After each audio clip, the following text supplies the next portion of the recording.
1 Jean 5, verset 4. Regardez ce qui est écrit. Parce que tout ce qui est né de Dieu, qu'est-ce que sont ceux parmi nous qui sont nés de Dieu? Lève la main. Tout ce qui est né de Dieu. Le terme manquerait pour entrer dans la profondeur de ce tout. Tout ce qui est né de Dieu. Tout ce qui est né de Dieu. Toute personne née de Dieu, tout projet né de Dieu, triomphe du monde. Et je vais plus loin. Écoute-moi bien, mon fils. Tout ce qui est né de Dieu est attaqué par l'enfer. C'est pour ça que la Bible dit tout ce qui est né de Dieu triomphe. Donc ça veut dire que chaque fois que Dieu donne naissance à quelque chose, l'enfer redoute cette chose et l'enfer l'attaque. Donc si tu es attaqué, c'est normal. Mais la Bible dit que tu triompheras du monde. Et la victoire qui triomphe du monde, ce n'est pas tes prières, ce n'est pas ton jeûne.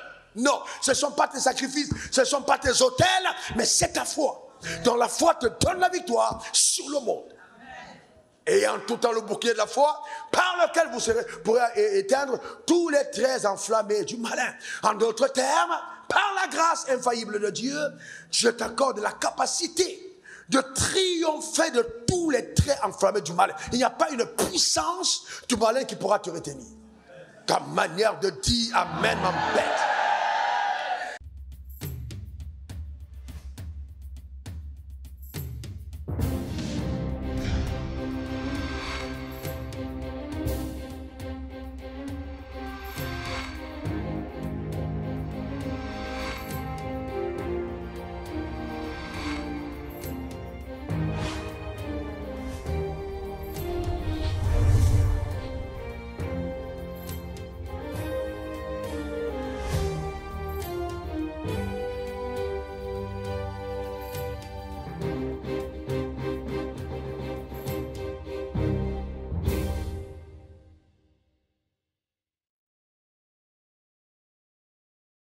Père, je veux te rendre grâce pour ta fidélité. Je prie que tu accordes à chacun d'entre nous la capacité de t'entendre, mais davantage de te comprendre. Révèle-toi de façon particulière à chacun d'entre nous dans le nom suprême de Jésus. Que la puissance de la vérité illumine notre homme intérieur. Que la force de la vérité brise les chaînes de la captivité. Père, merci pour la lumière de la vérité qui apporte éternel au Dieu la restauration de notre système de pensée. La puissance de ta parole qui guérit les corps, restaure les âmes, embellit les vies. Dans le nom suprême de Jésus, je veux te rendre grâce car je déclare établi, conscient du pouvoir qui est le mien par toi, que personne ne se déconnectera ou ne partira de ce culte sans avoir été propulsé à une autre dimension. Dans le nom suprême de Jésus, que les saveurs de la connaissance et les parfums de la vérité soient diffusés, Seigneur, en ce moment, afin que ton nom soit honoré. Merci pour tous les miracles qui accompagnent ta parole. Dans le nom suprême de Jésus, j'ai prié. Quelqu'un dise Amen 3 fois. Amen, amen. Écoutons ce premier témoignage. Alors, Joël dirige le plus bel hôtel d'Assini. Plus bel hôtel, plus bel resort même d'Assini. Et nous sommes allés là-bas, ma famille et moi, passer quelques jours, je crois, 3 jours. Qui vous dit ce qui s'est passé? Qui vous dit ce qui s'est passé?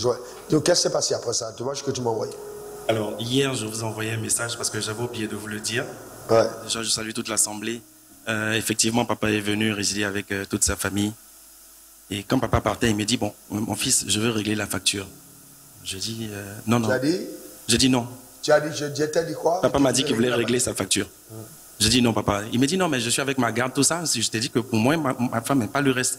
Je dis non, papa, je ne peux pas. Je suis avec moi, ma femme, voilà. ma fille, garde de corps. Donc, il m'a regardé, il dit bon, viens, on prie. Et puis, il est parti. Et quand il est parti, les semaines qui ont suivi, c'était généralement. Parce que je suis sur Assini, mais c'était assez calme. Enfin, très calme sur Assini, sauf chez moi. Et j'ai réalisé un chiffre d'affaires de 97 millions. Alors, bon, 97 millions, c'est très bien. Mais dis-nous, qu'est-ce que ton partenaire et patron a dit? Alors, il y a mon patron, le propriétaire, qui m'appelle, qui me dit excuse-moi, mais. Parce que généralement, quand je finis, je fais un détail. Il me dit comment tu as fait pour arriver à ça? Qu'est-ce que tu as? Je dis non, j'ai les pieds de mon père spirituel qui ont touché ton hôtel. La Bible déclare celui qui reçoit un prophète, en sa qualité de prophète, recevra la récompense de prophète. Acclame très fort le Seigneur. Que Dieu bénisse. Attention, encore la semaine passée, vous savez, Dieu est tellement bon, pendant que je priais, Dieu m'a repris. Il m'a dit, fils, il ne faut jamais penser que quand quelqu'un t'apporte quelque chose, que tu dois à la personne en retour un bien matériel. Tu transportes des grâces. Donc quand quelqu'un t'accorde quelque chose, ce que tu donnes en retour, c'est la grâce que tu transportes. Et donc lui, je suis parti à son hôtel, eh bien, nous étions nombreux. Eh bien, et à la fin, il me dit, non, tu ne payes pas. J'ai dit, moi, non, moi, encore, si c'est moi, ma femme, ça va. Mais il y a ma mère, il y a ma fille, il y a des gars du corps, tout ça, ça fait beaucoup de personnes. Et ça coûte cher une chambre d'hôtel chez lui. Il dit, non, non, papa, c'est ma sémence pour toi. Et puis j'ai prié. Les résultats, paf, amènent monté à cause de la grâce. Écoutez-moi attentivement. Il ne faut jamais penser qu'un homme de Dieu est ordinaire. Jamais. Jamais penser. Écoute-moi bien, cette journée, l'enseignement que tu vas recevoir a pour but de te faire migrer dans l'extraordinaire. Donne-moi encore ton meilleur amen. Donne-moi ton meilleur amen. Vous savez, je ne suis pas de ceux qui croient au slogan, je crois à la démonstration de la vie. Il faille que ce que nous incarnons soit visible. On a écouté trop de discours et très peu d'évidence. Je veux que chacun d'entre nous, nous puissions produire des évidences dans le nom suprême de Jésus. Le thème de mon message, c'est né pour vaincre. Et cette victoire doit s'établir dans tous les domaines. Le niveau matériel, le niveau mental, le niveau social, le niveau physique. Que Dieu te donne de vivre la victoire dans tous les domaines au nom suprême de Jésus. Donne-moi encore ton meilleur amen. Dieu est extraordinaire. Laissez-moi vous lire ces deux témoignages aussi en introduction. Ma fille de 11 ans, gravement malade depuis jeudi, elle ne pouvait plus marcher. Le médecin m'a dit que lundi, on va faire une intervention chirurgicale car elle avait une appendicite. J'ai refusé ce résultat dans la prière en suivant quand même le traitement. Et la soirée du vendredi dernier, au jour du jeûne, j'ai porté ma fille et je l'ai mise au salon pendant que tu rendais ministère et j'étais dans une sainte colère et j'ai dit à Dieu que des paroles de ton serviteur Raoul Wafo que tu as établies sur ma vie, que ces paroles se manifestent ce soir pendant qu'il les relâche. Et que ça tombe immédiatement sur ma fille pour sa guérison. Et à un moment, tu as relâché une parole instantanée. Et tu as dit un miracle instantané. Eh bien, j'ai immédiatement saisi. J'ai continué en action de grâce après le culte jusqu'à 2h du matin. Et le matin, ma fille s'est levée et elle m'a dit, maman, je peux marcher. Je suis guérie. Et elle sauta dans toute la maison. Papa, elle est guérie. Est-ce qu'on peut acclamer le Seigneur? Ceci se passe après de 4000 km. 4000 km. La parole de Dieu est puissante. 4000 km. Quelqu'un qui suit à la télévision, une parole est relâchée, à l'instant elle reçoit, le lendemain matin, la fille qui avait un appendicite est totalement restaurée. Écoute-moi très bien, tu ne partiras pas d'ici avec un problème dans ton corps. Ta manière de dire amen m'embête. Dis encore amen. Est-ce que vous savez que dans le dictionnaire du ciel, le mot impossible n'existe pas? Et que dans le vocable et le langage des rachetés, le mot impossible n'existe pas. C'est un mot qui a été la conséquence de l'invention de l'homme déchu. Mais toi et moi, nous avons été rachetés à grand prix, non pour vivre la déchéance, mais pour manifester la gloire de Dieu sur la terre des hommes. Donne-moi encore ton meilleur amen. Je veux que tu crois en Dieu pour quelque chose de particulier, tandis que la parole de Dieu sera relâchée. Si ce témoignage, elle écrit donc de la part, c'est la responsable terme de la foi de l'Aris au Cameroun, à Douala, qui dit, il y a quelques mois, cette dame a commencé à ressentir des douleurs au niveau de sa poitrine. Plus le temps passant, la douleur s'intensifiait et elle a été amenée d'urgence à l'hôpital. Après examen, le médecin confirme la présence d'une masse dans son sein. Mais ne spécifie pas le type de masse, bien qu'on sache que c'est une masse cancéreuse, et le niveau de progression de la masse. Pour cela, il fallait faire d'autres examens pour spécifier exactement ce niveau d'avancement. Entre-temps, les 3 jours de jeûne sont proches et elle sent encore de plus en plus mal. Mais elle dit au Seigneur, je veux faire ces 3 jours de jeûne, aide-moi.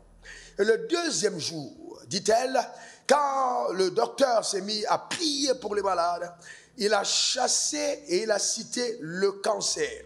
À l'instant même, elle entend comme un craquement au niveau de sa poitrine, c'est-à-dire au niveau de sa poitrine. Elle sursaute, ouvre les yeux, pose la main sur le côté du sein où se trouvait la masse. Et plus rien, même la douleur qu'elle ressentait, tout le corps, tout ce qui l'a coincé au lit a totalement disparu. Je vous parle de la semaine passée à la fin du jeûne, totalement disparu. Elle s'est rendue ensuite à l'hôpital. La masse avait effectivement totalement disparu.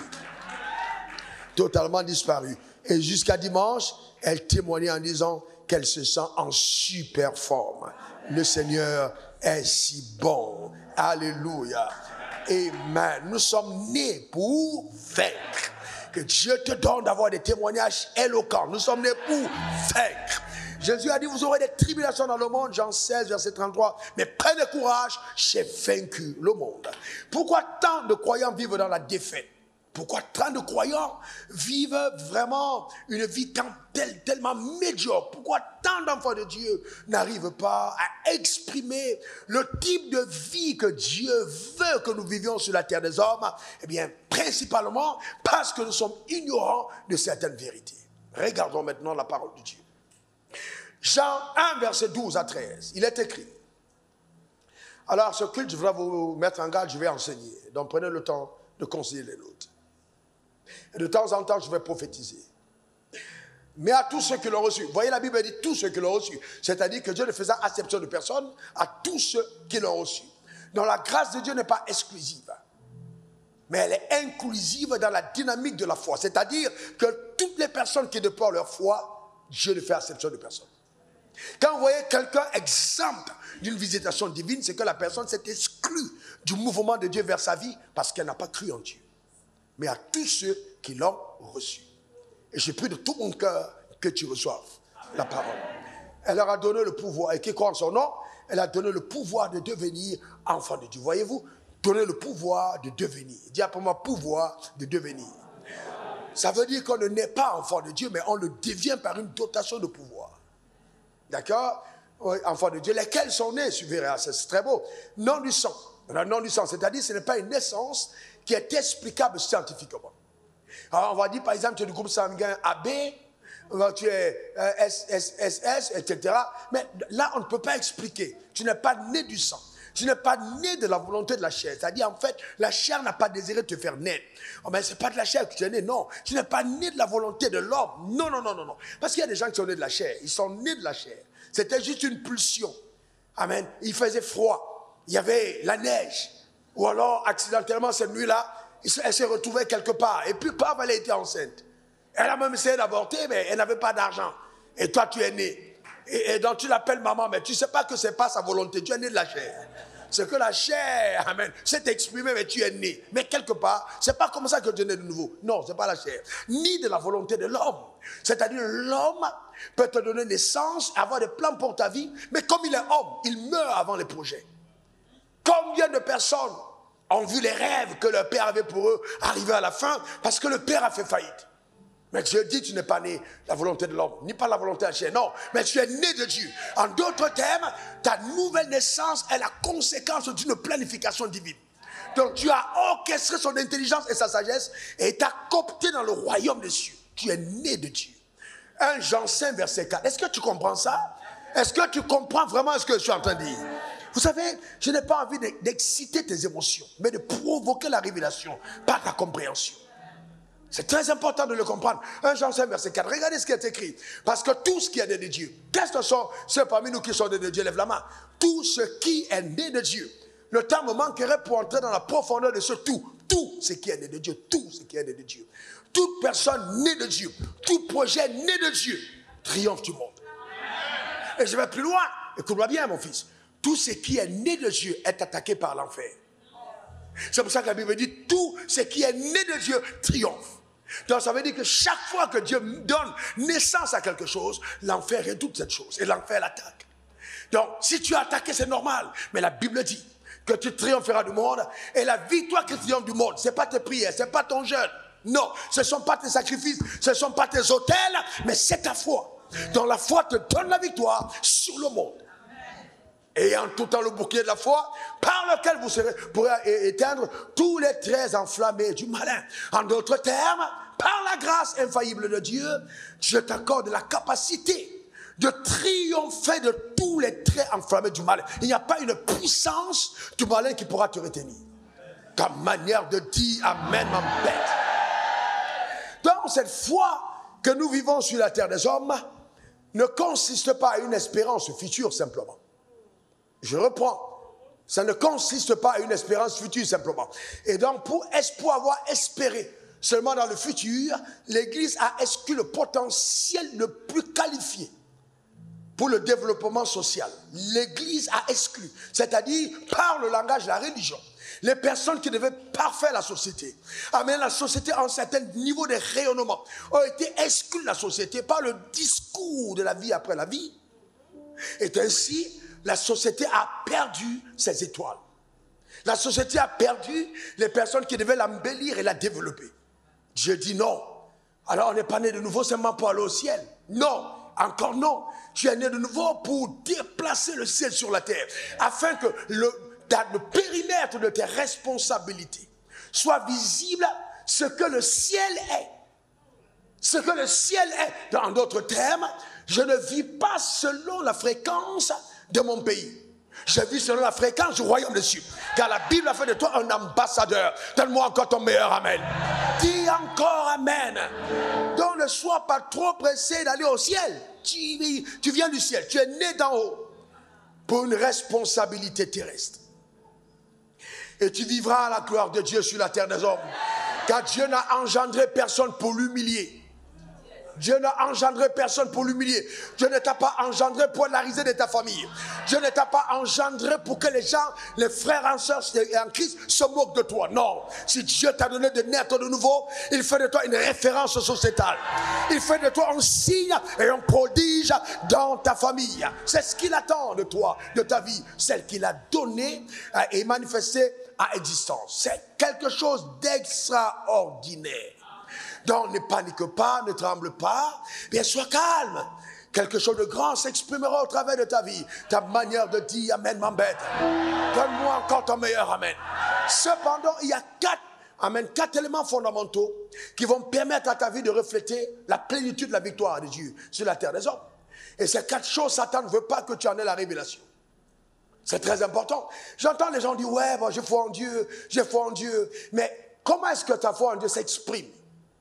La foi en Dieu commence là où la volonté de Dieu est connue. Je ne peux pas parler de foi tant que je ne connais pas la volonté de Dieu. Et donc, il est très important que j'accède à ces quatre paliers de compréhension pour permettre à ma vie de refléter l'authenticité de ce que la parole de Dieu attend de moi.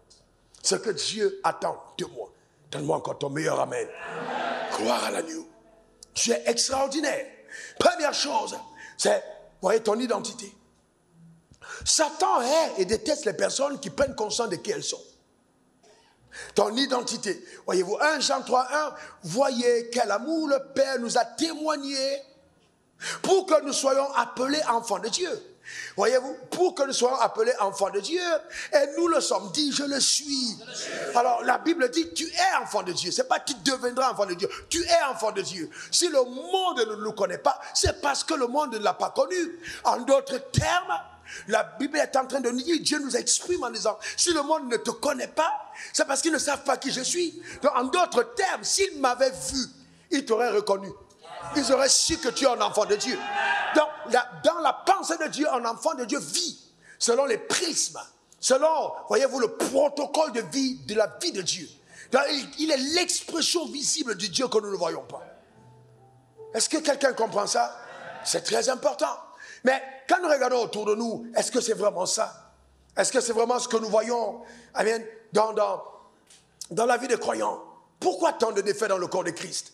Pourquoi tant de mentalité d'esclaves et de petitesse? Pourquoi tant de choses qui n'ont pas le royaume des cieux? Amen. C'est très important que nous comprenions que notre identité est vraiment fondamentale. Fondamentale. Fondamentale.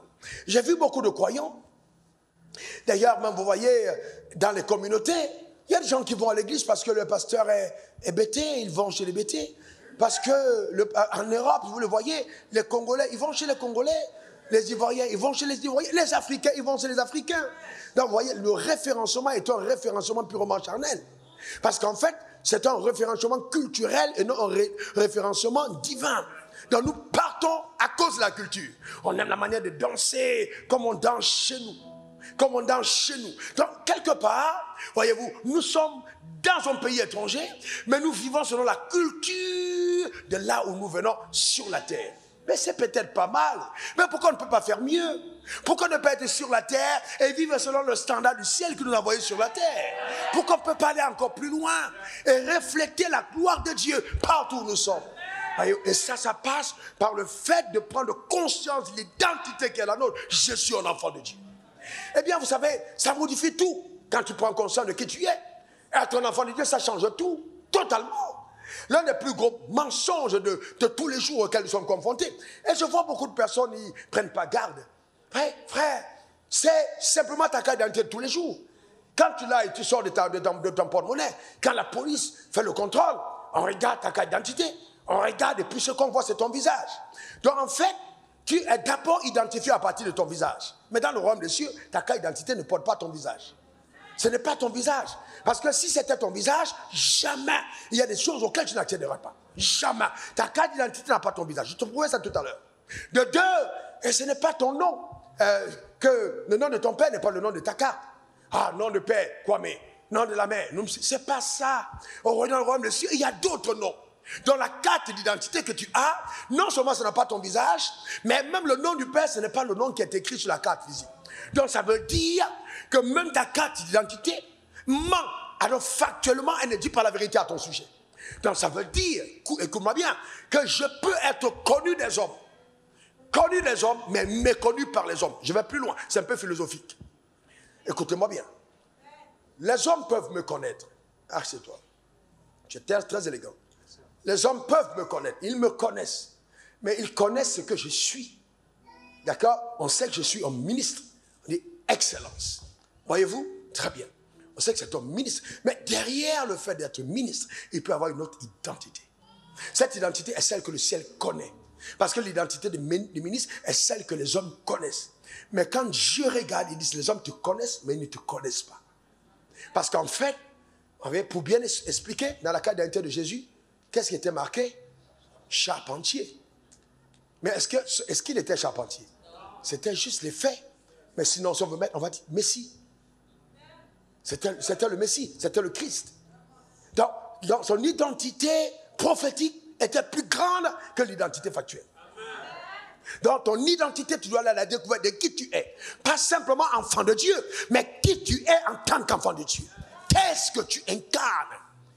Et qu'est-ce que Dieu attend de toi sur la terre des hommes? Quand on dit policier, on espère que quand il y a un policier quelque part et qu'il y a des autres, même quand il est en civil, il intervient. C'est tout à fait normal. Quand vous êtes dans l'avion et que quelqu'un commence à faire un malaise, on dit, est-ce qu'il y a un médecin parmi nous? Est-ce qu'il y a un médecin parmi nous? Et puis, oh désolé, il n'y a pas de médecin dans l'avion. Mais à partir de ce moment, toi qui es un pasteur, tu dis non, mais je suis un médecin. Je peux régler ce problème. De quoi est-ce qu'elle souffre? Alors, mais quelle prescription fait? C'est pas simple. Moi, c'est plus rapide. Lève la main. Eh bien, je vais régler ce problème. Et puis tu me handaraka, chandere katahenda, rokata bahana, soteke, au nom suprême de Jésus. Le problème, c'est que tu n'as pas l'audace. Tu n'as pas l'audace de révéler qui tu es parce que tu es complexé par les gens qui t'entourent. Tu es complexé par les gens qui t'entourent. Tu n'arrives pas à dire qui tu es. Je me rappelle qu'à cette époque-là, j'ai quitté le Cameroun pour aller au Nigeria. Et mon père spirituel nous a dit, bon, ceux qui veulent aller à la conférence, qu'ils me suivent. Eh bien, mais il a pris l'avion, mais je ne veux pas prendre l'avion comme mon père parce que je n'ai pas l'oseille, je n'ai pas le blé, je n'ai pas l'argent. Amen, je n'ai pas le Dieu. Il n'y a pas. Je n'en ai pas, frère. Amen. Mais je veux aller à la conférence. Et bien, il y a un monsieur qui rêve, il dit, Dieu m'a mis à cœur de te donner, je crois que c'est 15 000 francs à l'époque. Oh Dieu, que Dieu bénisse cet homme sérieusement. Alors c'est extraordinaire. Il m'a donné cet argent, c'est 30 000. Il m'a donné les 30 000, et puis j'ai pris la pirogue à moteur, et je suis parti. Et en pleine mer, la pirogue à moteur, d'abord on traverse un endroit où il y a des cadavres, et qui sont en train de flotter. Et puis, le gars nous dit, c'est sûrement la nuit, il y a eu un bateau qui a servi, une pirogue qui est tombée, et ces gars qui flottent là, ils étaient dans Et nous, on est en pleine mer. Tu regardes comme ça, gauche, droite, dessus, il y a pas, tu vois pas le rivage. Et puis, après son histoire, une vague tape sur notre pirogue, et puis le moteur s'arrête. Alors Satan te dit, c'est fini, tu vas finir comme eux. Le gars essaie de dépanner, et en ce moment-là, je me rappelle la parole de Dieu. Voici les signes qui accompagneront ceux qui auront cru. Écoutez-moi très bien. Nous, il y a un vrai désordre dans le corps de Christ, parce qu'on ne reconnaît pas quelqu'un à cause de ta carte de membre d'une communauté. Non. Je suis de telle église, je suis de telle de la foi, je suis assemblée de Dieu, ça n'a rien à voir. Voici les signes qui accompagnent ceux qui auront cru. Cette parole est en train de dire, pour reconnaître que quelqu'un est enfant de Dieu, il faut qu'il y ait des signes qui accompagnent sa vie. Il faut que sa vie soit productrice d'évidence. Donne-moi encore ton meilleur amen. Dis encore amen. L'évidence. Productrice d'évidence. Alors j'ai dit, écoutez, j'étais au fond de la pirogue. Le gars a commencé à nous balancer les vessies. Vous savez, les vessies de voiture. C'est même pas les jaquettes. Vessies, il faut pomper et puis mettre ça autour de toi. Parce qu'à un moment à l'autre, une vague peut nous amener dans les eaux. J'ai dit, Joe, même la vessie ici, je ne vais pas m'en sortir. À cette époque, je n'étais pas nageur. Hein. C'était compliqué. Eh bien, c'est quand j'ai rencontré ma femme que j'ai appris maintenant à nager. Alors, écoutez-moi bien donc. J'avance et j'ai dit au gars, écoute, dégagez. Les gars dégagent. J'ai dit, je vais prier. Et puis déjà, il y a des gars qui sont en train de rire. Et je mets ma main sur le moteur et je parle au moteur. J'ai dit, moteur, écoute-moi bien. Moi, c'est Raoul Wafou. Et moi, je ne rigole pas. Je dis, moi, vous savez, écoutez-moi bien, vous savez, si vous voulez vivre authentiquement, n'ayez pas peur de poser des actes qui paraissent ridicules. Les gens vont toujours vous attaquer à vous. Parlez et l'audace, présentez-vous. Moi, c'est Raoul Wafou, fils de Dieu. Écoute-moi bien. Je t'entends de te remettre en marche. Moteur, démarre au nom de Jésus. Le gars dit une fois rien. Je dis encore 2 fois rien. Maintenant, les gens commencent à rire. Les gens commencent à parler là, dit vraiment, ces gars-là, ces enfants de Dieu là, vraiment. Les gens commencent à faire des commentaires. C'est là où la colère, la sainte colère monte dans mon esprit. Je dis, moteur, écoute-moi voir. Démarre au nom suprême de Jésus. Et puis le gars qui part, ça commence à faire Alors, vous savez quoi? Je n'avais pas assez d'argent. Et Dieu savait que j'avais besoin d'un peu plus d'argent. Donc tout de suite dans la pirogue, les gens ont commencé à me faire des offrandes. Et j'ai eu l'argent de poche dont j'avais besoin au Nigeria. Je déclare sur ta vie que tous les combats que tu vas livrer vont permettre à ta vie d'aller dans les hauteurs. Donne-moi encore ton meilleur amen. Dis encore amen. Quelqu'un dit après moi, identité. Encore. Une 3e fois. Tu as l'identité d'enfant de Dieu. Un enfant de Dieu n'est pas n'importe qui. Un enfant de Dieu n'est pas n'importe qui. Un enfant de Dieu n'est pas n'importe qui. Amen. Alléluia. C'est pour ça que lorsque tu pries, tu dis Père. Tu n'es plus de ceux qui prient un Dieu, mais qui communient avec un Père. C'est totalement différent. Totalement différent. La conscience de ton identité. 2e facteur important, eh bien, découvrir la vie qui est en toi. J'ai dit quoi? Découvrir la vie qui est en toi. J'ai dit quoi? Découvrir la vie qui est en toi. Au 1 Jean 5, verset 12. Celui qui a le Fils a la vie. Celui qui n'a pas le Fils n'a pas la vie. Celui qui a le Fils, vous savez, c'est pour ça que les statistiques de nos églises ne doivent pas nous tromper. Hein? Pas du tout. On doit plutôt faire attention à la présence de la vie. Et je vais vous dire encore que la présence de la vie, ce n'est pas simplement le rituel par lequel je me mets à genoux, je lève les mains au ciel, et puis je dis, ouais, Seigneur, non. Je vais montrer tout à l'heure qu'il y a quelque chose de plus profond. Eh bien, nous devons comprendre ce que c'est que la vie. C'est plus profond que ça. Je n'ai pas dit psyché. Le psyché, c'est cette vie qui te donne de pouvoir respirer. Mais je parle du type de vie de Dieu, c'est le Zoé. Ou alors Jean 17, verset 3. Oh, la vie éternelle, c'est qu'il te connaisse, toi, le vrai Dieu, c'est le vrai Dieu. Et celui que tu as envoyé, Jésus-Christ. Donc, c'est très important. Donc, vous voyez, cette vie éternelle, première chose qu'elle fait, elle te donne de vivre éternellement. C'est vrai que quand la trompette sonnera, ceux qui auront reçu cette vie monteront vers le Père. C'est une vie qui ne s'éteint pas. C'est pourquoi quand la trompette sonne, les gens se réveillent. C'est pour ça que quand quelqu'un meurt en Christ, il n'est pas mort, il dort. Vous voyez, c'est la vie. C'est une vie qui ne s'éteint pas. C'est une vie éternelle. Mais deuxième facteur, c'est que c'est une vie qui te permet de révéler la divinité. Qui te permet de vivre selon les standards élevé, très élevé du royaume des cieux. Les standards élevés. Donc cette vie-là te donne de vivre comme un enfant de Dieu. Le protocole de vie, le type de vie, la nature de vie. Quand tu vis, on se dit non, ça c'est pas possible. D'où lui viennent ces choses? Comment peut-il être si excellent? Comment peut-elle être si, voyez-vous, tellement productif? Comment se fait-il que cette personne arrive à tel niveau de productivité? C'est là la vie. Vous savez, le drame c'est quoi? C'est que nous pensons que la vie c'est Haranda, Orabakata. Vous savez que nos églises sont remplies de gens qui parlent des fausses langues. Tu parles en langue depuis longtemps. Ça fait 10 ans ce jour. En fait, le jour qu'on était en train de prier pour les gens, on t'a dit parle. Et puis ton intelligence t'a dicté. Ça fait 15 ans. Tu n'as jamais plus. Il faut aller plus loin que ça. Il faut aller plus loin. Non, parce qu'en fait, il y a beaucoup de personnes, alors très peu de personnes, qui ont fait la réelle expérience de la nouvelle naissance. Et c'est pourquoi vous entendez les gens, ah oui, au nom de mon père spirituel, au nom du manteau de mon père spirituel. Ben, toi, tu es vendu. Je te dis la vérité, tu es vendu au nom du manteau de mon père spirituel. Quel manteau de ton père spirituel? Tu dois comprendre que quand tu as la vie de Dieu est en toi. La vie Zoé est en toi. Ce n'est pas au nom du manteau de ton père spirituel. Parce que ton père spirituel va mourir. Il va mourir, tu peux revivre alors après. Donc ce n'est pas le nom de manteau, c'est au nom de Jésus. Tout ce que vous demandez au Père, à mon nom, il vous le donnera. Arrêtez d'être trompé, d'être anarqué, par des personnes qui ne comprennent pas la Bible. Cette affaire de mensonge, mettez ça de côté. Vous avez une relation avec Dieu. Le voile de temple a été déchiré de haut en bas. Vous savez, je n'ai pas un discours pour faire l'adhésion. J'ai un discours pour faire de toi l'exception. Ce n'est pas un discours d'adhésion. Vous savez, allez dans la vérité. Pourquoi autant de séduction? Pourquoi? La vie éternelle, c'est qu'ils te connaissent, toi, le seul vrai Dieu. Ben, tu connais Dieu, pourquoi tu vas aller au nom du monde? Non, je n'ai pas dit qu'il ne faut pas assumer au leader. Non, mais en même temps, il y a une limite. Il y a une limite. Dans la carte d'identité, comme je disais tout à l'heure, ce n'est pas ton visage. C'est pour ça que tu ne peux rien demander au Père en ton nom.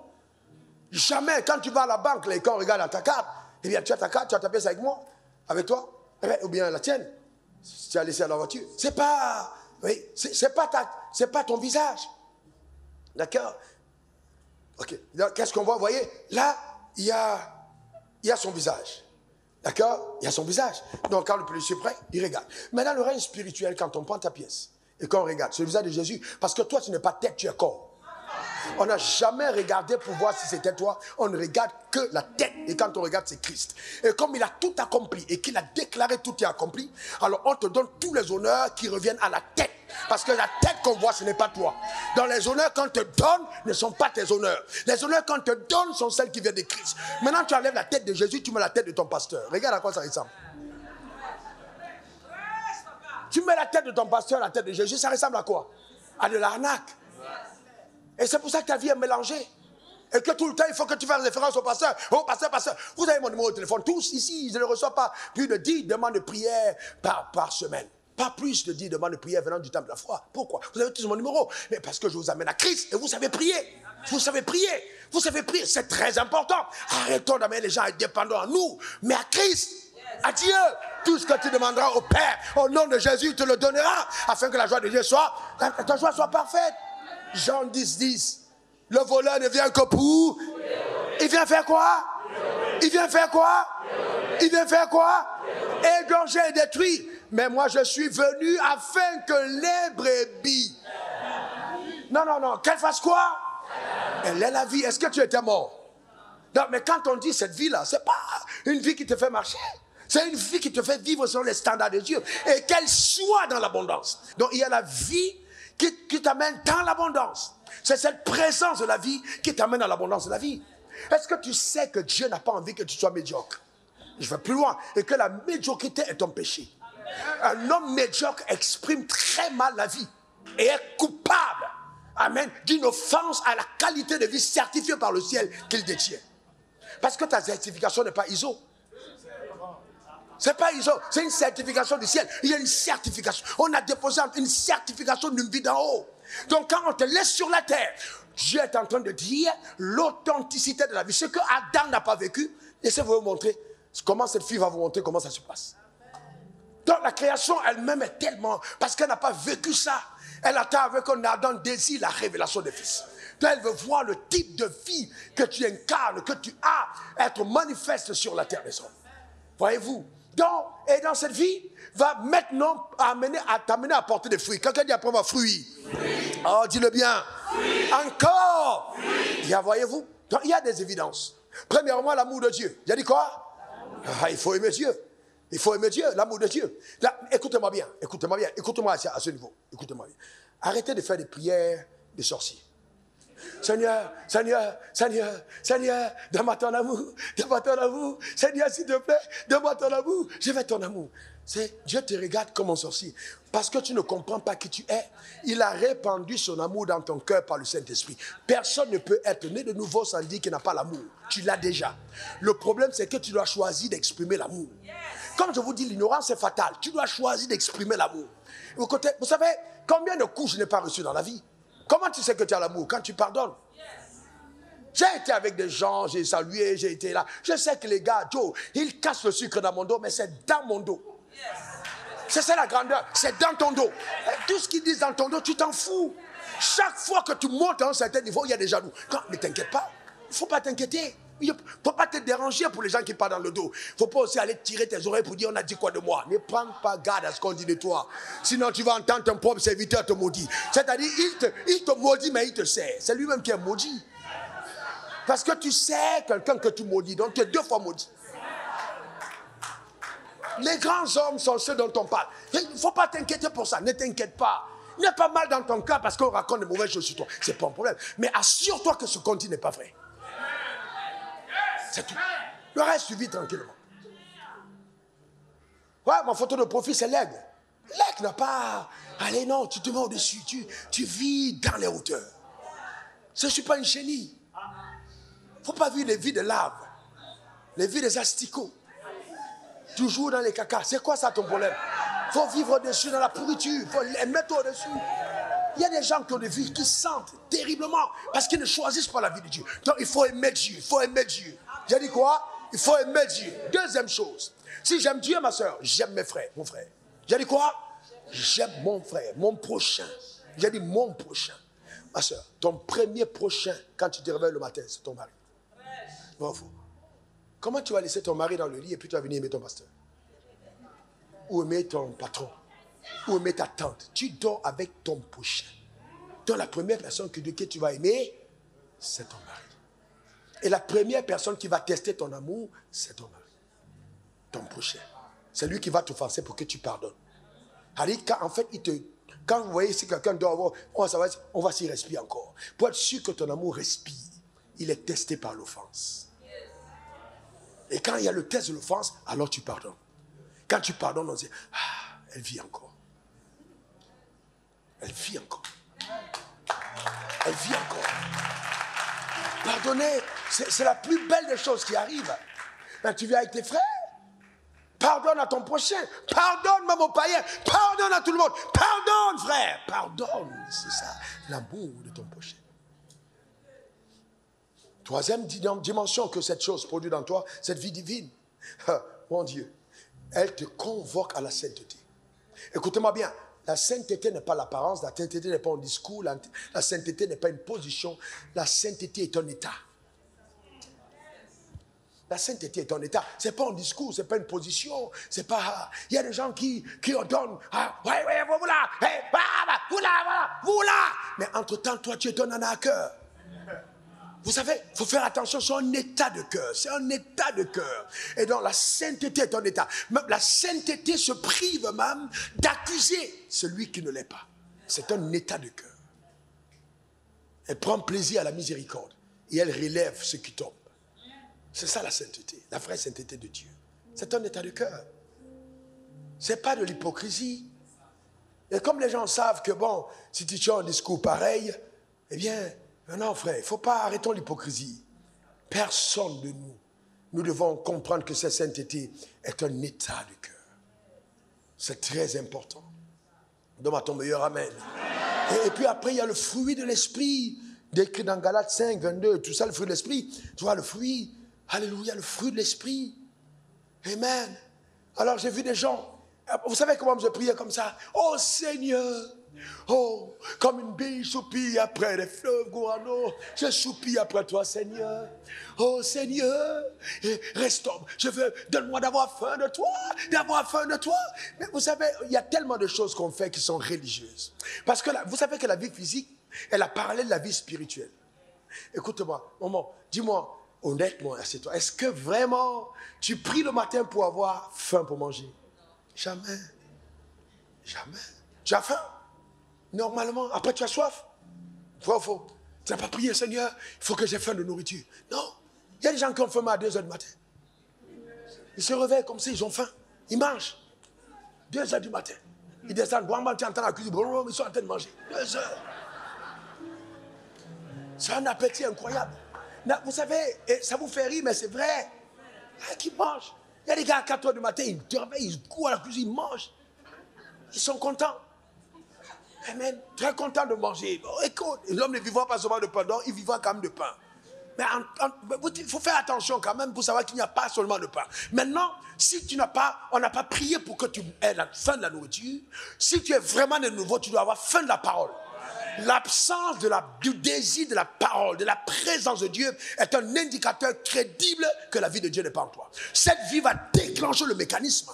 Ce n'est pas toi qui déclenche, c'est cette vie qui est en toi. Celui qui croit en Dieu, les sources de vie jailliront de son sein. Cette vie est dedans. C'est pourquoi il peut t'arriver à 2 heures du matin de te réveiller pour prier, pour lire la Bible, d'être en intimité. C'est Dieu qui le fait par la présence de la vie en toi. Et puis ne viens pas me raconter, ouais, c'est moi, je me tiens à la prêche, je prie pendant 7 heures, je m'en fais. Moi, je suis prie même 70 heures. Moi, ce que je veux voir, c'est qu'est-ce qui se passe quand tu as terminé. Ce qui prouve que tu as rencontré Dieu, ce sont les résultats. Tu ne peux pas rencontrer Dieu, tu es endetté. C'est que Dieu, tu adores, qui descend tout le temps et tu es endetté. Même la chair, on t'assoit là, tu n'as pas payé tout. Tu es endetté. À la maison, il y a crédit. Partout, tu as des problèmes avec tout le monde. Tu vois, la vie est où? Il faut la vie de Dieu. Vous savez, vivez une vie de quiétude. Ne soyez pas en rivalité, en compétition avec quiconque. Quand on commence à dire que Dieu a béni quelqu'un d'autre, ne cherchez pas toujours à expliquer. Ah, Dieu m'a dit, frère, Dieu m'a parlé, j'étais dans le secret, et puis Dieu m'a dit. Mais Dieu te parle toujours des autres. Qui te parle de tes problèmes? Mais je ne comprends pas. Oh, Dieu m'a montré, Dieu. Ah, Rabat, oh Dieu, frère, oh Dieu. Hey, mais quand tu regardes toi, tu dis, hey, Jésus est revenu. Hey, Dieu. Mais vous savez, nous devons aller à une autre dimension. Vous savez, c'est tellement puéril, tellement enfantin. Et on impressionne les gens qui viennent de sortir des églises traditionnelles. Mais les gens spirituels ne sont pas impressionnés par ça. Les évidences de ta vie me prouvent que Dieu est avec toi. Quand je n'ai pas vu ceci, je ne peux pas croire que la présence de Dieu est dans une église et il y a des malades, il y a plein de malades. C'est pas possible. Que les gens sont là malades depuis 7 ans, il n'y a pas de guérison. Et puis tu dis Dieu est là, il est où? On veut voir Dieu. Que Dieu agisse dans ta vie. La vie divine, demande ton meilleur amen. Dis encore amen. Donc c'est très important, la manifestation de la vie. J'ai après moi, je dois manifester la vie. C'est le deuxième point, je dois manifester la vie. Encore, je dois manifester la vie dans le nom suprême de Jésus. Amen. On était en Sierra Leone et prêchait l'évangile au marché. Vous savez, l'évangélisation de rue, c'est quelque chose, j'ai toujours aimé. Vous voyez, toujours été fasciné par l'évangélisation de rue. Et donc, on était au marché, et puis une dame est venue, une dame musulmane, elle nous a posé un problème, elle dit, homme de Dieu, mon enfant est malade depuis 14 ans, il était couché, paralysé à la maison. Et puis, on regardait l'heure, il fallait qu'on rentre se reposer pour la croisade du soir. Parce qu'on l'annonçait dans les rues pour dire qu'il vient de la croisade. Alors, il m'est venu à l'esprit de lui dire, écoute, il faut que tu donnes ta vie à Jésus, et puis bon, on va te conférer la puissance. J'ai lu la parole de Dieu. C'est les signes qui accompagnent ceux qui auront cru. La dame, elle a cru. Elle a accepté Jésus dans son cœur. Le drame de beaucoup d'entre nous, c'est que nous sommes devenus des professionnels du doute. Nous sommes à l'église, on se prosterne. Oh Dieu, je sais que tu es vivant. Je sais que tu peux tout faire. Je sais que tu ouvres la mer. Je sais que je marche sur les eaux. Ça, on chante. Mais dès qu'il y a un petit problème, on a oublié notre chant. On a oublié le sang. Et tu vois le gars, le visage est décomposé. Ne vis pas une vie qui te fait vieillir avant l'heure. Une vie d'angoisse, une vie d'inquiétude. Une vie où tu es toujours en train d'être le gendarme de vie des autres. Tu vas vieillir trop tôt. Tu vas vieillir tôt. C'est ce qui vous amène des problèmes. Tu n'es pas heureux. Il faut que tu expliques. Tu n'es pas... Mais tu deviens le censeur de la vie des autres. C'est quoi ton problème? Laisse chacun vivre sa vie. Sois correct. C'est une mentalité francophone pourrie. Il faut qu'on soit débarrassé de ça. Quelqu'un t'a dépassé. Comme on dit au Cameroun, porte son sac. Il y a des domaines où les gens te dépassent. Tu portes le sac, tu dis, montre-moi comment ça marche. C'est simple. Et que le gars t'enseigne. Si quelqu'un prend de l'avant dans un domaine, c'est qu'il connaît des choses que tu ignores.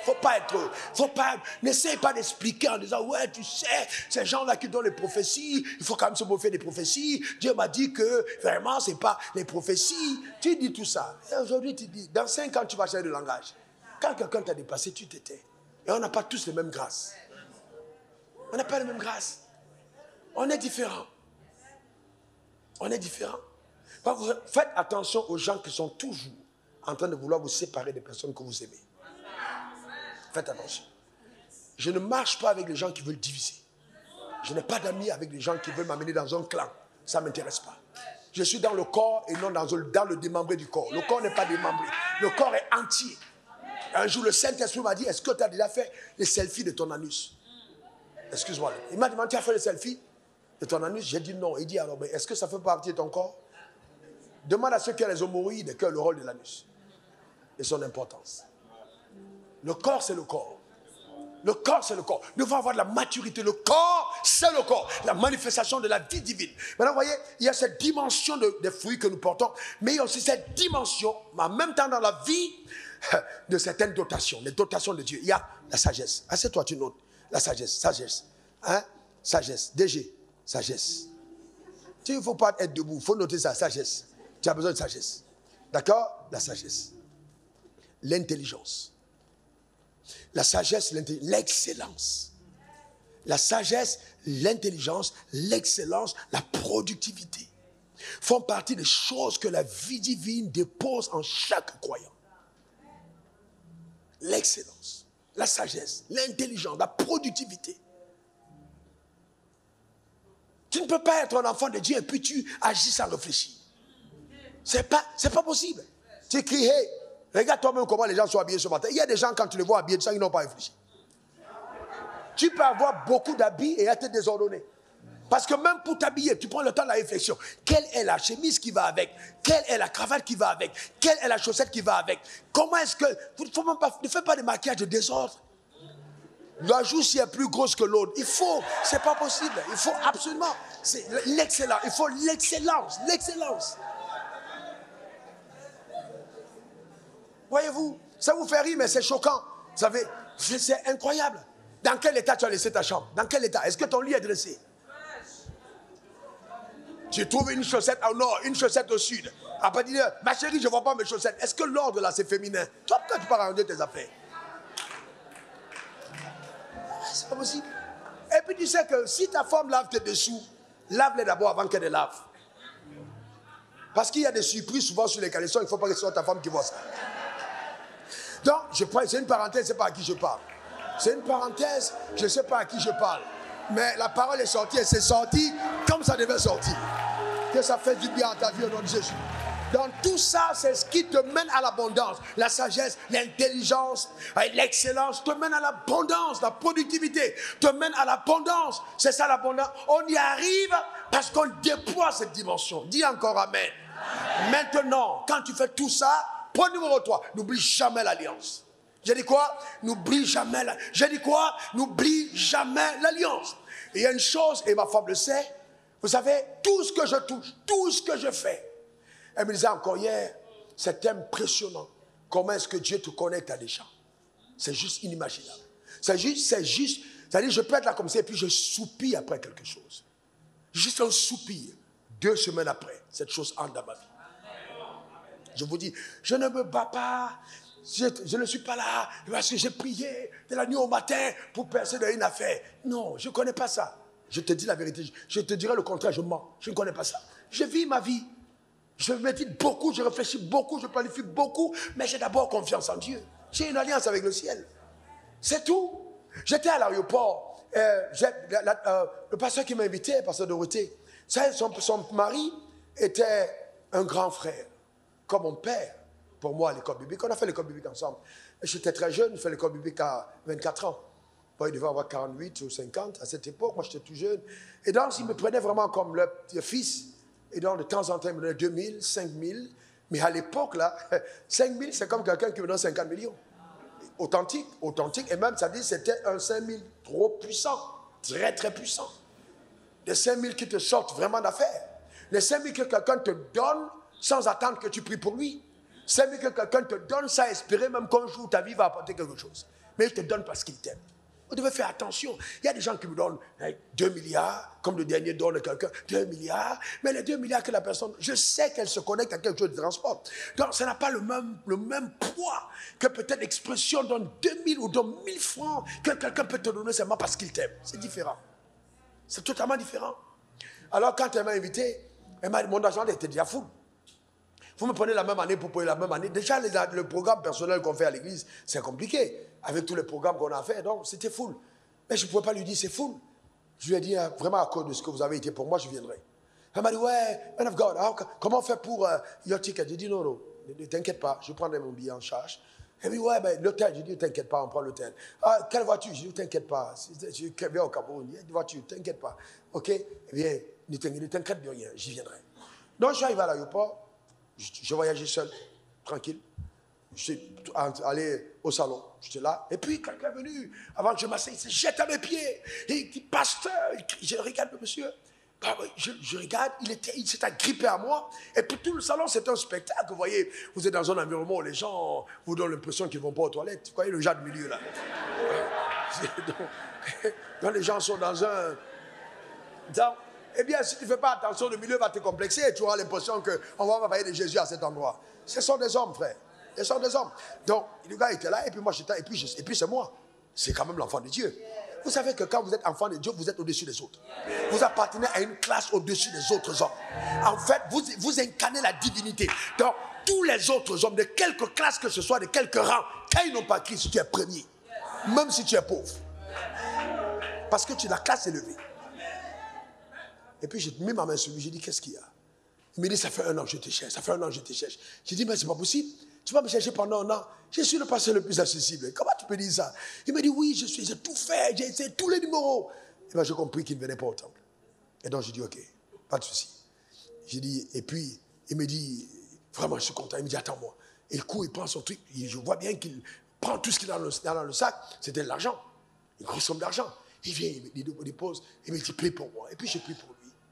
Et je me souviens à l'instant que j'ai payé mon voyage tout seul et que Dieu est en train d'envoyer quelqu'un pour rembourser. Tu as dit quoi? Toujours. Exactement toujours. Je m'en vais à cause du témoignage. Mon hôtel que je devais payer est pris en charge par mes fils. Certains de mes fils qui disent on paye l'hôtel. Je ne paye pas l'hôtel. Après, il y a quelqu'un qui me devait beaucoup d'argent qui me paye 10 millions. Il dit, ah ouais, je t'envoie 10 millions pour... C'est une dette, vous voyez, vous voyez mes pertes et profits, il y a 10 millions qui reviennent. C'est vrai qu'il y a encore beaucoup d'autres millions qui restent. Voyez, mais il a envoyé 10. Gloire à Dieu déjà. Les 10 sont revenus. Alors je rentre, je suis à l'hôtel, je repars dans l'avion, je m'assieds. Et donc j'ai mis les lunettes noires parce que je n'ai pas dormi. Donc, et puis vous savez, quand vous dormez dans l'avion, il ne faut pas qu'on te supprime avec les yeux. Donc, j'ai mis les lunettes noires. Comme ça, tu ne sais pas, est-ce qu'il dort, est-ce qu'il ne dort pas. Amen. Et donc, j'ai fermé et les gens peuvent passer. D'accord. Donc, et donc, le gars, je vois quelqu'un qui vient pas derrière, qui met ta porte. Je me tourne. Il me dit, ah, je vais en Côte d'Ivoire. Je le regarde, c'est bon, il me connaît. Et il me dit, j'ai une famille qui m'a envoyé en Côte d'Ivoire pour toi. Voici, elle m'a donné une offrande pour venir t'apporter. J'ai dit, ah bon? J'ai dit, mais je sors du Cameroun. Et la famille est où au Cameroun? Il dit, ah, on ne savait pas. Il est déjà dans l'avion. Il dit, qu'est-ce que tu fais? J'ai dit, apporte-la. On était dans l'avion. Il apporte l'offrande. Il ne faut pas attendre qu'on atterrisse. Il apporte-la maintenant. Dans l'avion. Et même, il ne faut pas attendre. Vous savez, il ne faut pas attendre. Vous savez, le diable est rusé. Hein? Le temps d'attendre. Lui-même, il peut avoir l'intention d'enlever quelques billets. Donc, amène ça maintenant. Ou alors, on ne sait pas ce qui peut se passer. On peut voler ça dans son sac. Donc, amène ça maintenant. Donc, il est parti, il a apporté ça maintenant. Dans l'avion, j'ai dit, mets-toi à genoux là. Et j'ai prié pour lui. J'ai dit, bon, on n'avait pas encore décollé. Appelle la famille. Il a appelé, j'ai prié. Et j'ai ouvert. Enfin, c'était un paquet d'argent. Un paquet d'argent, l'enveloppe était hyper costaud. J'ai pris l'argent. J'ai dit, Seigneur, merci. Parce que je sais que je suis pris en charge dans l'avion. Pour vous dire quoi, le Dieu que nous servons est tellement extraordinaire. Il ne faut même pas un seul instant limiter sa capacité à intervenir à ta vie.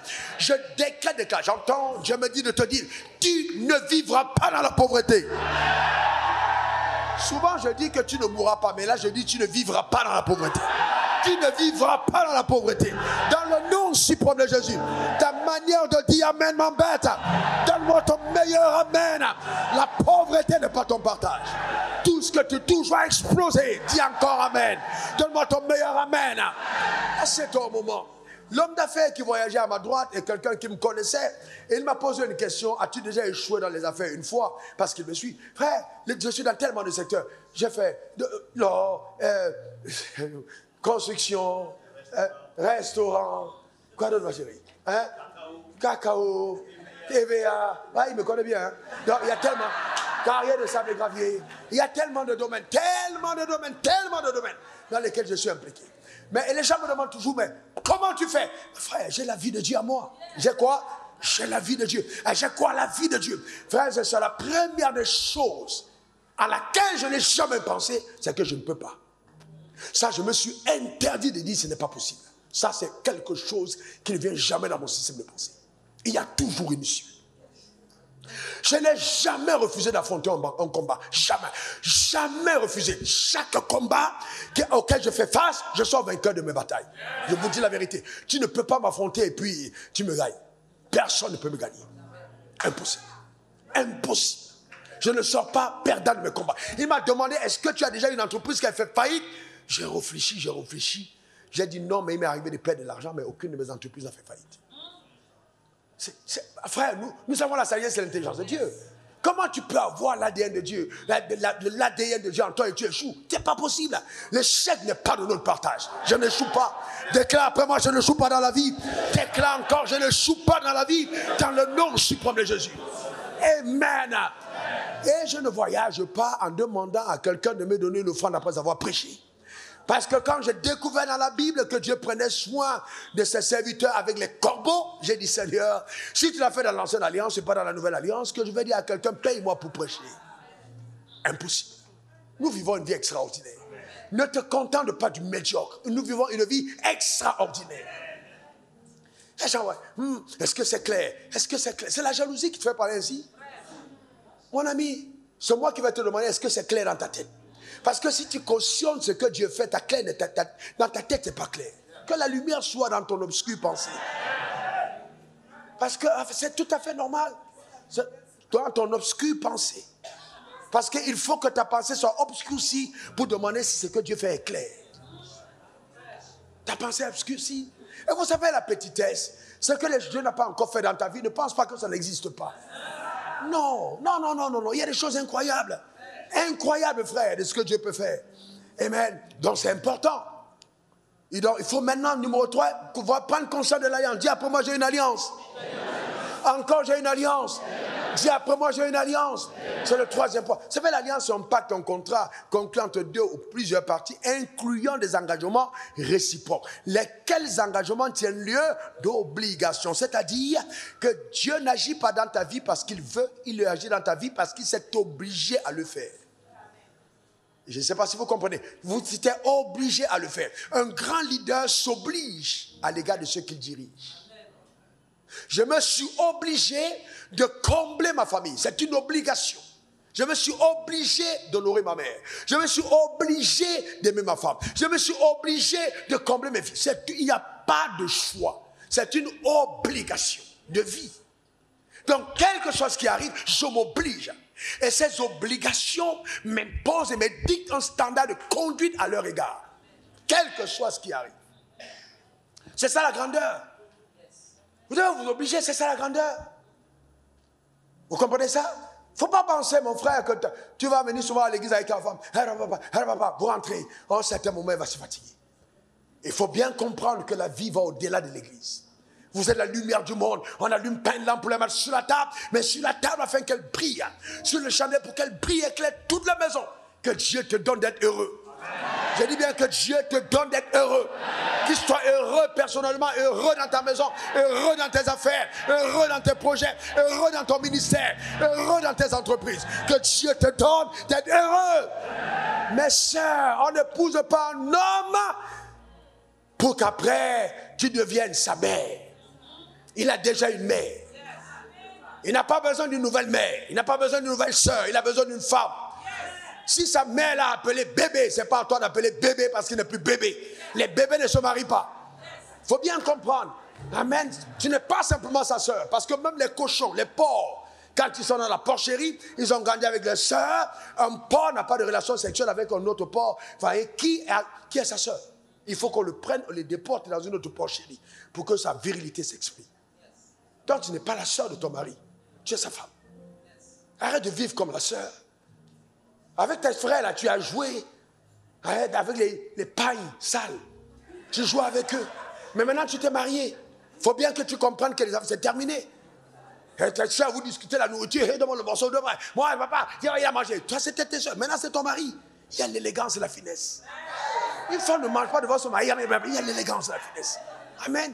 Ce n'est pas une affaire de te charger des plats qui font perdre l'appétit à ton homme. Ce n'est pas possible. Mange quand même. Mange correctement. C'est là, du mal. Ajoutez. Oh, tu regardes, Dieu. Vous savez, il y a des sœurs, vous épousez, elles sont fines, c'est parce qu'elles avaient faim. Mais le jour, elles sont fines parce qu'elles avaient faim. C'est quand la nourriture viendra que tu sauras si... Amen. Il faut faire attention, frère. Il faut faire très attention. J'étais avec un de mes fils, et puis j'ai dit à sa femme, j'ai dit, oh là là, tu as pris du poids. Non, tu as maigri, voilà. J'ai dit, tu as maigri. Pourquoi tu as maigri comme ça? J'ai vu qu'elle restait calme, elle était un peu gênée. Alors tout de suite, elle était à côté de son mari. Je me suis rendu compte que c'était un peu déplacé. Alors j'ai essayé maintenant de l'habiller. Et puis, spontanément, d'accord, le mari a bien réagi. Il m'a dit, Daddy, là, elle est en forme. Donc, j'ai compris que c'était une affaire de famille. Elle est en forme. J'ai dit, comment elle est en forme? Il dit, quand je l'ai rencontrée, elle était plus fine. Avant, maintenant, pour aider sa femme, quand j'ai vu qu'elle fait des efforts de progression vers l'état qui a plu à son homme. Parce qu'il faut bien comprendre que quand tu te maries, ce n'est pas la vie des hommes. Ce n'est pas les avis. Ton père dit que pourquoi non, ton mari te veut comme tu es là, c'est que tu choisis. Si ton mari dit veut les formes, là, il ne faut pas maigrir. Hein. Parce que quand il t'a raconté, là, c'était, même si tu avais mis du caoutchouc derrière pour gonfler, et que ça dégonfle, il faut regonfler. Ah ouais, c'est ça. Il ne faut pas faire des trucs parce que, ah non, il ne faut pas venir tromper les gens. Il ne faut pas tromper. Authentique histoire, hein. Moi je vous dis des choses, vous riez.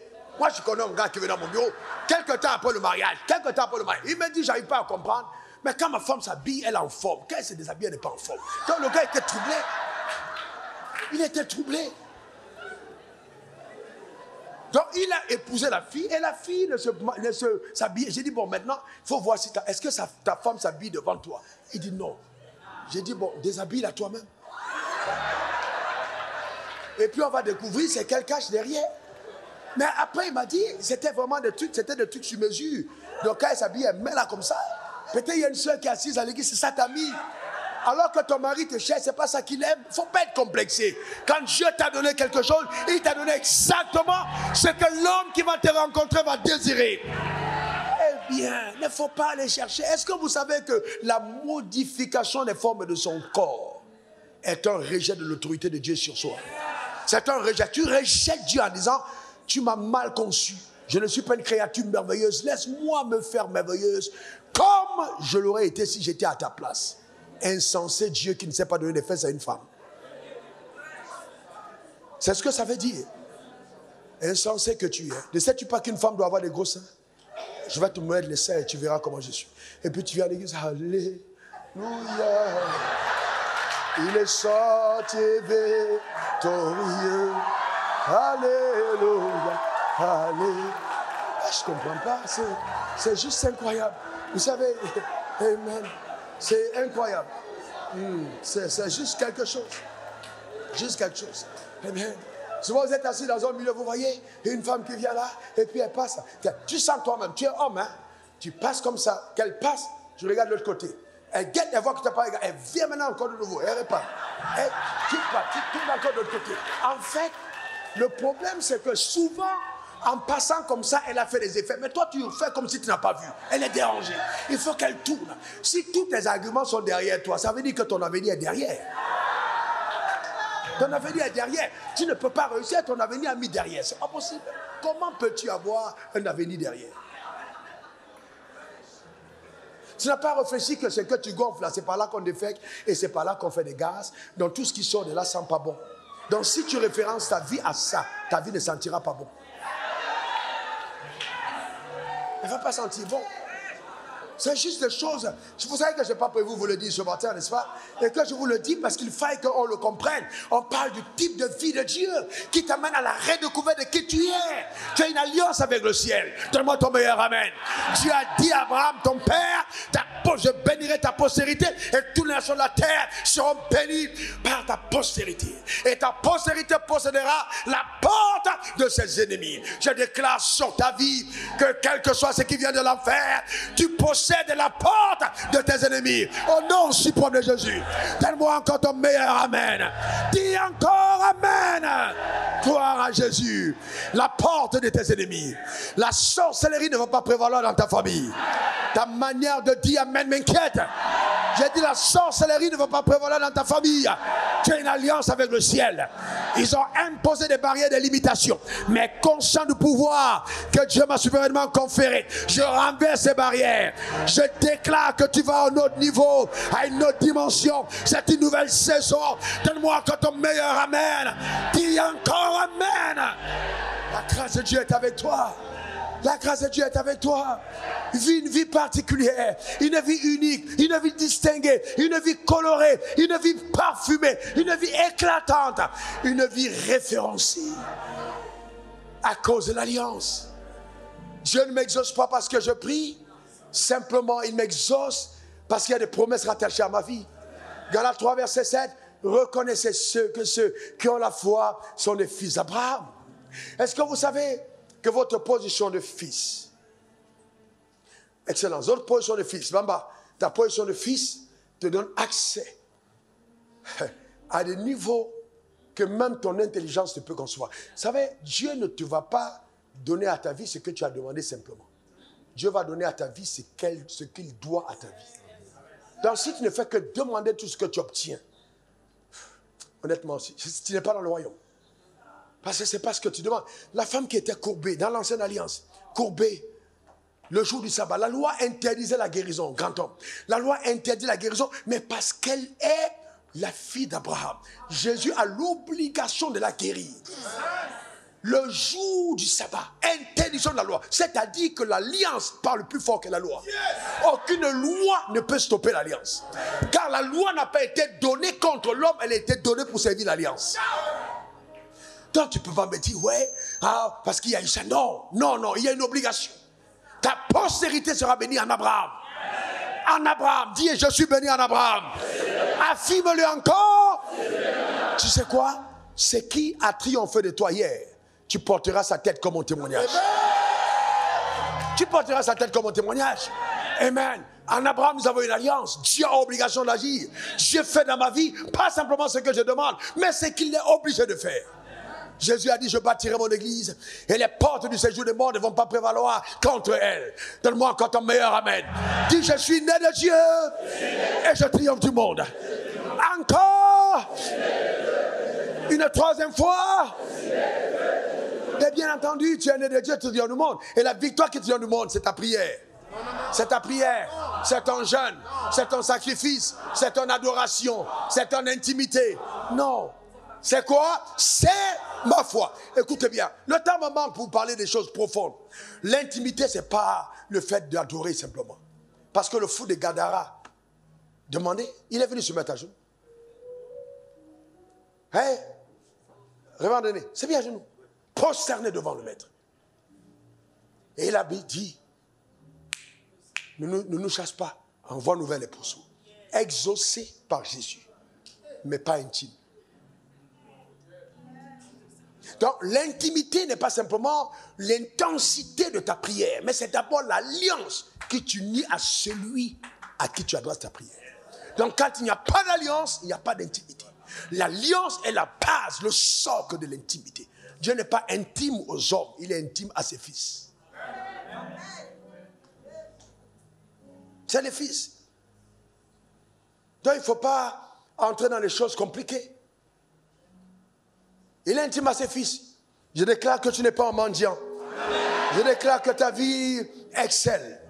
À tous égards dans le nom suprême de Jésus. J'ai après moi alliance. Encore alliance. C'est pourquoi avec l'alliance, tu peux prononcer le nom de Jésus, dis encore alliance. Et je vais terminer avec le 4e point important qui est ici l'héritage. Donc je dis premièrement l'identité, deuxièmement la vie de Dieu, troisièmement l'alliance, quatrièmement l'héritage. Il y a un héritage qui t'échoue. Galates 3 verset 29. Galates 3, 29. Et si vous êtes à Christ, vous êtes dans la postérité d'Abraham, héritier selon la promesse. Héritier selon la promesse, que le Seigneur te comble. Que le Seigneur te comble. Que le Seigneur te rassasie. Donne-moi ton meilleur amen. Que le Seigneur te rassasie dans le nom suprême de Jésus. Et que l'alliance pluridimensionnelle soit reçue par toi à cause de ta foi au nom suprême de Jésus. Dis encore amen. Alléluia. Amen. L'alliance de la puissance. Voyez l'héritage de la puissance. L'héritage de la vie éternelle, l'héritage de la sagesse, de l'intelligence, l'ADN de Dieu est en toi. Laisse exprimer l'instinct du divin. Écris bien ceci. Laisse exprimer l'instinct du divin. Ose laisser exprimer cet instinct du divin qui en toi te dirige vers les sentiers exclusifs d'une vie glorieuse. Je parle de sentiers exclusifs. Le jeune lionceau, sans être allé à l'école, ne va jamais s'accommoder aux feuilles, ne va jamais être un herbivore, bon, même s'il voit brouter des chèvres avec lesquelles il aura grandi tout petit, il essaiera, mais ça ne passera pas parce que ce n'est pas son instinct. Génétiquement, il n'est pas constitué pour manger ce que les autres mangent. Et le drame, c'est que nous voulons nous assimiler aux autres alors que nous avons une exclusivité de vie. Et ce qui fait moi, et ce que je suis moi, c'est que j'ai osé dans ma vie faire ce que Dieu avait demandé que je fasse. Rappelez-vous, vous savez, quand tu es avec moi depuis 20 ans, à cette époque, quand je suis entré dans les affaires, comment est-ce que ça a jasé? Et que les gens ont dit, il a rétrogradé, comment un homme de Dieu peut faire du business? Comment les gens peuvent faire? Vous savez, on lit la Bible, mais on ne voit pas. Mais je sentais au fond de moi, instinctivement, que Dieu m'a mené à quelque chose d'autre. Et j'avais entendu la voix de Dieu. J'ai osé aller dans les voies que Dieu avait exigées. Mais aujourd'hui, les résultats sont juste, waouh! Mais parce que j'ai osé. Vous savez, je suis, et tu es tellement spécifique et unique que la tradition ne doit pas te détruire. La tradition des hommes ne doit pas te détruire. Ose épouser les voies de l'instinct divin qui t'habite. Instinctivement. Il y a des choses en toi. Eh bien, instinctivement, tu dois les faire. C'est l'instinct de Dieu. Un lionceau ne mangera jamais, même s'il a faim, le lion ne devient pas herbivore. Il y a des choses avec lesquelles tu ne dois jamais t'accoutumer, quelle que soit la rareté. Jamais je n'accepterai qu'on prenne pour l'église ou bien même pour la maison ou même pour moi-même quelque chose qui ne soit pas précieux. Ce n'est pas tellement le prix, mais il faut que ce soit précieux. Parce que instinctivement, je suis conçu pour le meilleur. Alors est-ce que, vous savez, quand tu le dis de toi-même, les gens peuvent concevoir que tu es orgueilleux. Mais tu seras toujours la tête, jamais la queue. Toujours en haut et jamais en bas. Le meilleur t'est réservé. Si vous êtes docile ou obéissant, je vous donnerai les meilleures productions du pays. Donne-moi encore ton meilleur amen. Un jour, j'ai instruit ma femme, j'ai dit, il faut que maintenant, j'ai mangé un fruit qui n'était pas bon. J'ai dit, j'étais fâché, j'ai dit non, il faut maintenant que tu recrutes un goûteur qui parcourt la Côte d'Ivoire et qui va dans des endroits où il y a les meilleurs fruits, qui les achète pour amener à la maison. Parce qu'en tant que roi, je dois manger les meilleurs mets. Les meilleurs corossoles, les meilleurs mangues, les meilleurs poissons, les meilleurs ignames. C'est ce qui nous a réservé, les meilleurs. La terre est notre héritage. Donne-moi encore ton meilleur amen. La terre est notre héritage. Donne-moi encore ton meilleur amen. Que la terre te livre ce qu'elle te doit. Donne-moi encore ton meilleur amen. Ah, que Dieu dise encore amen. Que Dieu te donne ton meilleur amen. Ne soyez pas religieux. Vous voyez, la tête de quelqu'un a failli exploser. Ce que Dieu attend de toi avec ce qu'il te donne, c'est qu'une partie tu soutiennes ton œuvre et qu'une autre partie tu vives combler. Il ne t'a pas donné la langue pour cracher, il t'a donné la langue aussi pour manger. Amen, c'est pour ça qu'il a mis la saveur au bout de ta langue. Il ne faut pas manger les choses acides alors que ton compte bancaire est sucré. Bien, il faut bien comprendre. Ah ben, l'œuvre de Dieu, c'est pas simplement venir donner l'argent à l'église et on fait des sacrifices. Oh, donner, construisez des hôtels. Non. Bâtir une belle maison et une belle chambre. Tes enfants vont dans de bonnes écoles, roulent de belles voitures, refais la peinture de ta maison au moins une fois ou 2 fois l'année. Vis dans un environnement cool. Quand même le Saint-Esprit décide, dit ouais, on a percé ensemble. Dans un environnement qui convienne. Mais n'oublie pas la part de Dieu. Donne-moi ton meilleur amen. Que personne ne te trompe et te fasse croire que ton amour te dit pour Dieu ne se montre que quand tu donnes à Dieu. C'est faux. C'est une partie. Il y a d'autres choses. Il y a ta maman, il y a ta tante, il y a tes cousins, il y a tes amis d'enfance. Il y a des personnes que tu connais qui souffrent, que tu peux aider. Il y a un hôpital que tu peux construire. Il y a un orphelinat que tu peux supporter. Dieu veut de cette manière que notre amour soit visible. Arrêtons d'être sectaires et vivons Dieu pleinement dans cette génération au nom suprême de Jésus. Vous vous êtes rendu compte, pour terminer, que Jésus n'a pas prêché longtemps dans les synagogues et qu'il n'a pas aimé les synagogues et qu'il est sorti des synagogues pour aller dans les rues. Parce qu'en fait, la synagogue était limitative. Elle enfermait le message de Dieu à ceux qui venaient vers le message. Mais quand Jésus est venu, il est allé vers ceux qui n'aimaient pas le message. Il a dit, je vais vers vous chercher. Je vais vous adresser le message. Vous ne venez pas à l'église, mais l'église va vers vous. La parole de Dieu vient à vous. C'est pour ça que personne ne monte au ciel pour aller boire l'eau de la pluie. L'eau de la pluie descend vers nous. Chaque grâce que Dieu nous donne doit descendre vers les personnes. Pour toucher les personnes. Pour impacter les personnes, pour influencer les personnes, pour faire quelque chose d'agréable. Que ta famille se réjouisse de t'avoir eu, comme d'avoir eu pour un médecin de ton rang dans la famille. Que la famille se réjouisse d'avoir eu un chef d'entreprise, des personnes comme vous, en même temps pasteur. Qu'on voit dans la famille l'entrepreneur que tu es à un certain niveau et qu'on rend grâce à Dieu parce que la vie divine s'est exprimée au travers de toi. Tu es né pour vaincre. Tu es né pour vaincre. Arrêtons une mentalité d'esclave et de petitesse. C'est trop petit ce que tu penses. Il faut aller plus loin que ça. Plus loin.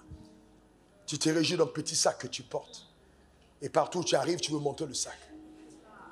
Quelle honte. Comment peux-tu être si bas? Un sac. Une petite voiture. Il faut que maintenant tu balades partout pour qu'on voit la voiture. Tu es trop grand pour ça. Il y a une prophétie sur ma vie.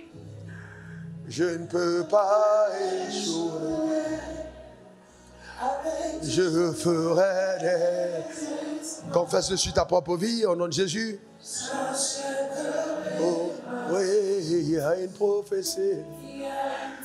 Oh, elle est rattachée à ma vie. Je confesse, je ne peux pas échouer. Dieu est en moi. Avec Dieu, je ferai des exploits. J'achèverai ma vie. Il y a une prophétie. Il y a une prophétie sur ma vie. Jésus l'a déclaré.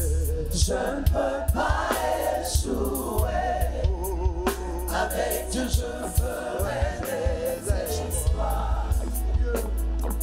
J'achèverai ma vie. Il y a une prophétie sur ma vie.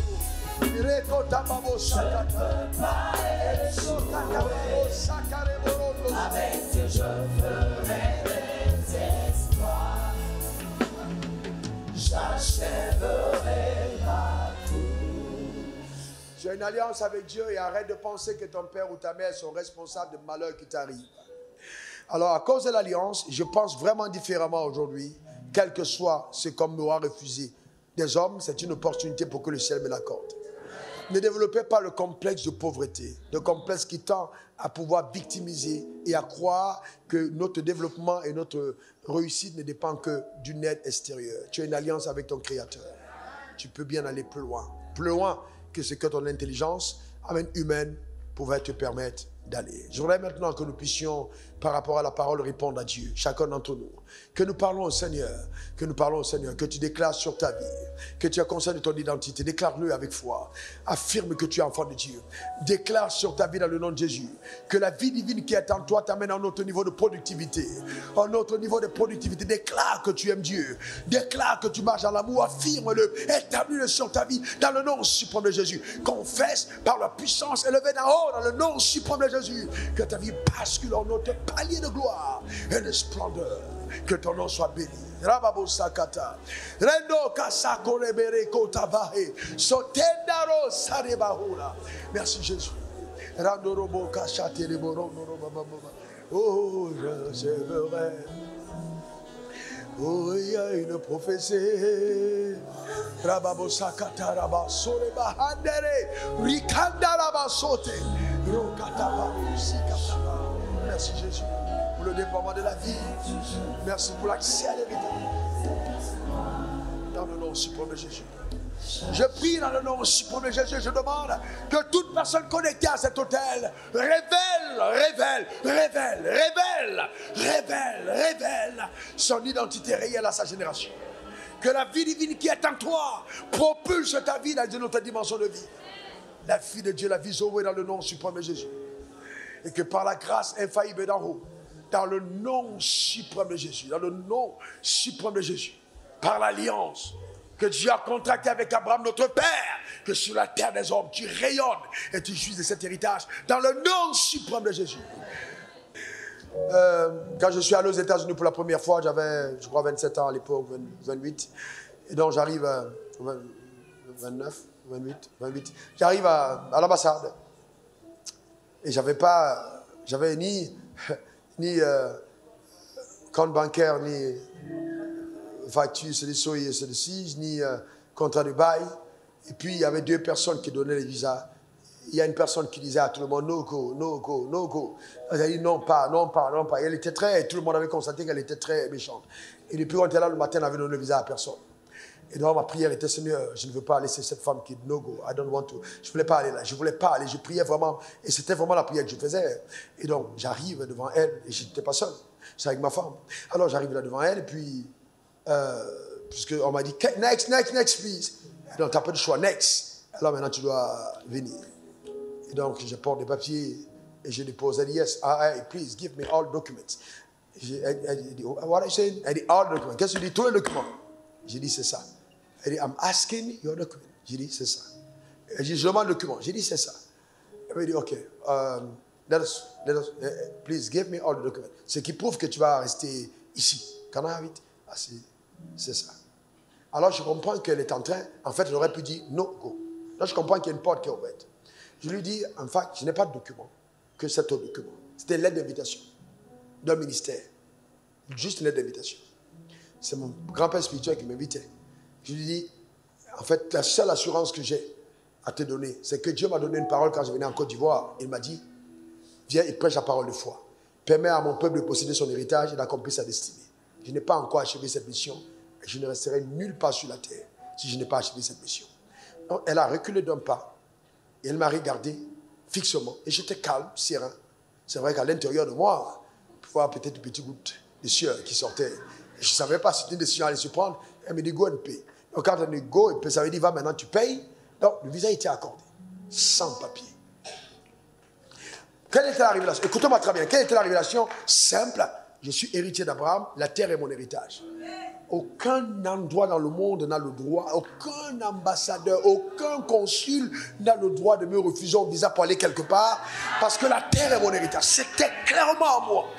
Et donc, quelques années plus tard, une dame camerounaise que je connaissais, qui était dans le ministère, et je l'ai trouvée au plateau à la Libéry Live, et je lui dis, mais ça va, ça fait longtemps. Elle me dit, oui. Je dis, t'es ici? Elle me dit, oui, je suis ici, mais je suis venu pour aller aux États-Unis. Je dis, mais pourquoi qu'est-ce que tu fais donc là? Elle me dit, on ne m'a pas accordé le visa. Elle m'a fait 7 refus. Il dit, what, 7? Je dis, OK. Tu connais mes bureaux? Elle me dit, non, j'ai entendu parler, c'est dans le coin. Je me suis jamais... Je dis, OK, tu sais, justement ce qu'on t'a dit, c'est là-bas. Bon, viens. Je lui ai donné rendez-vous en semaine. La semaine qui suivait, j'ai dit, viens. Et puis bon, on va gérer ton visa. Viens avec ton passeport. Donc, j'étais convaincu que quand elle a entendu ça, elle s'est dit, le gars est dans un réseau. Donc, il y a un quai, il y a un deal. Il va me donner dans le réseau. Donc, elle est venue avec son visa, elle était toute enthousiaste, elle l'a reçu. Ah, comment tu vas, mon frère? Tout ça, tout, elle s'est assise. J'ai dit, donne-moi ton... Et là, je ne riais plus. Hein. Donne-moi ton... Souvent, quand je shift, tu ne sais pas, j'étais sérieux. Donne-moi ton passeport. Elle m'a donné le passeport, j'ai regardé le passeport, j'ai tourné. Il dit, OK. J'ai dit, Seigneur Père, je vais te rendre grâce pour le visa que je lui accorde maintenant, au nom suprême de Jésus. Elle aussi est une fille d'Abraham. J'ai fermé le passeport, je lui ai donné, j'ai dit, va maintenant, va faire la demande à l'ambassade, va récupérer ton visa. Elle m'a dit, quoi? J'ai dit, va à l'ambassade pour récupérer ton visa. En fait, elle était vraiment fâchée. Parce que je l'ai déplacée enthousiaste et qu'au lieu de l'introduire dans le réseau, je lui remets son. Donc, en fait, elle était respectée. J'ai senti vraiment que sa langue de camerounaise pouvait tourner. Donc, elle m'a regardé et puis elle est sortie. Elle allait dire à mon assistant, mais cette fois, qui était juste la secrétaire qui était à côté, elle dit, écoute, il faut dire à ton patron, on ne joue pas avec nous. Et donc, elle lui a demandé, mais qu'est-ce qui s'est passé? Il dit, mais il m'a fait venir, je suis avec mon passeport, etc. Et puis, il met sa main, il me dit, elle lui dit, ah, moi, je suis ici avec lui. Il t'a dit ce qu'il fait. Il faut faire ce qu'il t'a dit. Si t'a dit ça, va faire. Donc, maintenant, elle est partie sur la parole. Quand elle est partie, ça m'a raconté, elle est partie sur la parole que je lui ai donnée. Les 7 refus. Elle est repartie avec le même visa, avec les mêmes documents, on lui a donné le visa. Qu'est-ce qui s'est passé dans le surnaturel? Une autorité a été, qu'une parole de foi a été prononcée et les portes se sont ouvertes. J'entends Dieu me dire, puisqu'il a dit de le dire, ce témoignage c'est pour te dire que les choses qui ont longtemps résisté te sont soumises au nom suprême de Jésus. La victoire est ton partage, la victoire est ton héritage. Va et saisis ce que Dieu t'a réservé dans le nom suprême de Jésus. Donne-moi 3 bons amen. Que Dieu bénisse ton âme. Dis, je suis victorieux en Christ. Je suis la personne qui n'échoue pas dans sa génération. Je marque ma génération de l'empreinte de Dieu. Je suis un enfant de Dieu au nom suprême de Jésus. Amen. Amen. Et amen. Acclamons très fort Jésus. On fait mieux que ça pousse des cris de joie dans sa présence. Amen.